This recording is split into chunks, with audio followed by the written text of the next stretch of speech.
అప్పగిస్తే నీ ప్రాణం ప్రభునికై మనముగా పెడితే అన్నైన నీరే మహిమగా మారును. అంతరిక్ష వేదానికి అడ్డు తొలగిపోవును. అన్నైన నీరే మహిమగా మారును. అంతరిక్ష వేదానికి అడ్డు తొలగిపోవును. పుట్టి తెలుసుకున్నా మీ లోకముందని, మరణిస్తే తెలుస్తుంది మరో లోకముందని.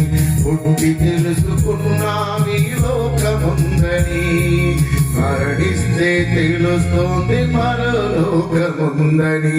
తెలుసుకో ఈ నిజాన్ని, నీ మృత్యువు వెనకే ఉంది హిస్టరీ. దైవ గ్రంథం తెలిపింది దాని హిస్టరీ. కనుమూయక ముందే తెలుసుకో నిజాన్ని.